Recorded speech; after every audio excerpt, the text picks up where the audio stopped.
Hi అందరికీ, welcome to my channel. ఈరోజైతే మేమైతే ఒక ఓల్డ్ టెంపుల్కి వచ్చినాం. ఇదైతే చాలా బాగుంది. ఈ టెంపుల్ అయితే మీరు కూడా చూడండి. ఏం టెంపుల్ అనేది మీరు ఆల్రెడీ తమ్నెయిల్ మీద చూసిర్రు కదా. ఇదైతే శ్రీ సీతారామచంద్రస్వామి టెంపుల్. ఇదైతే అమ్మపల్లిలో ఉన్నది. ఇదైతే శంషాబాద్ దగ్గర ఉంటుంది. ఇక్కడనైతే చాలా బాగుంది టెంపుల్ అయితే. ఇదైతే ఫస్ట్ గుడి ముందు ఇక్కడనైతే ఎంట్రన్స్, ఇది గోపురం చూసిండ్రా? ఎంట్రన్స్ ఎంత పెద్ద గోపురం ఉందో. ఈ గుడి అయితే చాలా బాగుంది, నాకైతే బాగా నచ్చింది ఈ టెంపుల్.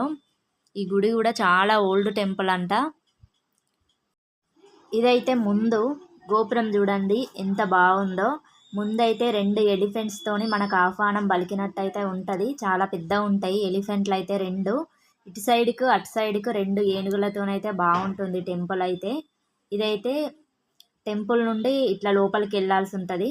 ఇదైతే ఎంట్రన్స్లో కూడా గోపురమే ఉన్నది ఈ గుడికి అయితే. ఇదైతే లోపలనైతే ఫస్ట్ అయితే ధ్వజస్తంభం ఉంటుంది. ఈ ధ్వజస్తంభం అయితే ఇట్లా ఏకశిలతోనే ఉంటుంది, చాలా బాగుంటుంది మొత్తం. ఇక్కడనైతే కార్తీక మాసం కదా, చాలామంది దీపాలు పెడుతున్నారు, కార్తీక దీపాలు. నేను కూడా పెట్టేసిన కార్తీక దీపాలు. ఇక్కడనైతే ఈ గుడి లోపల కూడా చాలా ప్లేస్ మంచిగా ఉంటుంది. నేనైతే ఇంటి దగ్గర నుండి అయితే ఏం తీసుకెళ్ళలేదు, అక్కడనే అన్నీ తీసుకున్నా. ఏ గుడికి వెళ్ళినా అని కంపల్సరీగా కార్తీక దీపాలు అయితే పెట్టాల్సిందే కదా. ఇప్పుడైతే చాలామంది మార్నింగే పెట్టేసిరంట. ఇవాళ మేము వెళ్ళిన రోజైతే చాలా మంది ఉండే. చూడండి, అసలు ప్లేసే లేదు ధ్వజస్తంభం దగ్గరనైతే. ఇక్కడనైతే ఈ గుడిలోనైతే ఒక ప్రత్యేకత ఉంది. ఈ గుడిలోనైతే సీతారామ లక్ష్మణులు ఉంటారు, కానీ హనుమంతుడైతే ఉండడంట. ఆంజనేయ స్వామి అయితే ఇక్కడ దగ్గరైతే ఉంటాడు, గుడి లోపలనైతే ఉండడు. అందుకే ఈ రామాలయంని కోదండ రామాలయం, రాముడు అని అంటారంట. నేనైతే 365 వత్తులు అయితే అన్నీ తీసుకున్నా కదా, అవి పెట్టేసి అయితే మంచిగా దీపం పెడదామని అయితే వీళ్ళే నెయ్యి కూడా ఇచ్చిండ్రు.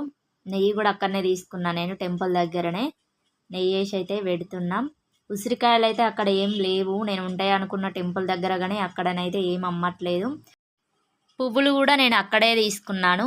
పువ్వులు అయితే మంచిగా పెట్టేసిన. ఫస్టే పసుపు కుంకుమతోని ముగ్గు అయితే వేసిన. ముగ్గులనైతే 365 వత్తులు అయితే వెలిగించి అయితే ఈ కార్తీక మాసంలో అయితే ఇలా దీపాలు పెడితేనైతే చాలా బాగా అనిపిస్తుంది కదా. నేనైతే పెట్టేసిన తర్వాత మళ్ళీ పసుపు కుంకుమనైతే వేసిన.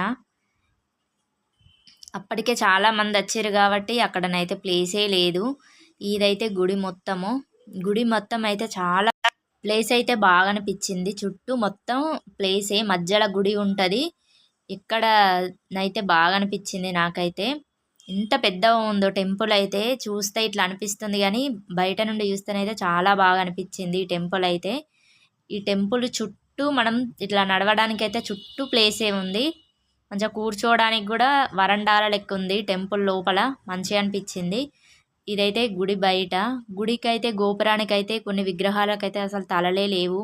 ఈ గుడిలోనైతే సినిమా షూటింగ్స్ అయితే అయినాయి అంట, చాలానే. నేనైతే తర్వాతనైతే సీతారాములు ఉండే ఇక్కడనే అందరూ కొబ్బరికాయలు కొడుతున్నారు. ఇక నేను కూడా కొంచెం మంచిగా మొక్కి పసుపు కుంకుమ వేసి అయితే కొబ్బరికాయనైతే కొట్టిన. ఈ గుడిలోనైతే ఇంకో ప్రత్యేకత కూడా ఉంది. మన సైడ్ మనం చాలా వరకు చూసినట్టయితే శ్రీరామనవమి రోజే మనకు బయట సీతారాముల కళ్యాణం చేస్తారు కదా. ఈ గుడిలోనైతే ప్రతి 27 డేస్కి ఒకసారి అయితే సీతారాముల కళ్యాణం అయితే చేస్తారంట. ప్రతి 27 డేస్కి ఒకసారి అయితే ఖచ్చితంగా చేస్తారంట వీళ్ళు. ఇక్కడనైతే ఈ టెంపుల్ అట్లనేనంట ఆచారము. సంవత్సరానికి ఒకసారి కాదు, 27 డేస్కి ఒకసారి. బాగా అనిపిస్తుంది కదా అట్లయితే. ఇదైతే ముందు కోనేరు. అబ్బా, కోనేరు అయితే ఎంత పెద్దగా ఉందో. ఈ కోనేరు అయితే చాలామంది ఈ కోనేరు దగ్గరనైతే ఫోటో షూటింగ్లు జరుపుకుంటున్నారు. ఇదైతే మొత్తం ఫోటోషూట్లకే ఫేమస్ అంట ఈ కోనేరు. ఇక్కడ ప్లేస్ అయితే మేము వెళ్ళిన రోజైతే ఒక 10-15 ఫోటోషూట్లు జరుగుతున్నాయి. మొత్తం వాళ్ళే ఇక్కడ కేవలం ఫోటోషూట్లకైతే చాలామంది వస్తారంట డైలీ. చాలా బాగుంది, ఎంత పెద్దగా ఉందో కోనేరు అయితే. మొత్తం గ్రీన్ కలర్లో ఉన్నాయి వాటర్ అయితే. చుట్టూ ప్లేస్తోని మంచిగా ఉంది. మధ్యలో కోనేరు, చుట్టూ నడవడానికి ఉంది. మళ్ళీ ఎటు చూసినా కోనేరు కనిపిస్తుంది. అంత బాగుందో కొబ్బరి చెట్లల్లా. నాకైతే ఈ ప్లేస్ బాగా నచ్చింది. గుడి ముందే కోనేరు, చాలా బాగుండే. మేము వెళ్ళిన రోజు కూడా బాగా చల్లగా ఉండే, మంచిగా అనిపించింది. ఇక్కడ ఫోటో షూటింగ్లే కాదు, సినిమాలు కూడా తీసిరంట. బాగానే తీసిరు, ఇక్కడ సినిమాలు కూడా తీసిరంట. చాలా బాగా అనిపించింది టెంపుల్ అయితే. చాలా పెద్ద ఉంది కోనేరు కూడా. మేము వెళ్ళిన రోజైతే చాలానే వచ్చారు, బాగానే మంది వచ్చారు. ఈ గుడి అయితే శంషాబాద్కి నియర్లీ ఉంటుంది. ఎవరైనా దగ్గరలో ఉంటే మంచిగా ఫోటోషూట్ తీపించుకోండి. ఇక్కడనైతే ఫొటోస్ అయితే బాగా వస్తాయి. బాగుండే టెంపుల్ అయితే. చాలా పెద్ద కోనేరు, గుడి ముందే ఉంటుంది ఈ కోనేరు అయితే. చూడండి ఎంత మంది ఉన్నారో. మొత్తం ఫోటోషూట్స్కి వచ్చిన వాళ్ళే చాలా వరకు అయితే ఇక్కడికి. నా వీడియో నచ్చితే లైక్ చేయండి, షేర్ చేయండి, కమెంట్ చేయండి, సబ్స్క్రైబ్ చేయండి. థ్యాంక్ యూ ఫర్ వాచింగ్ అండి.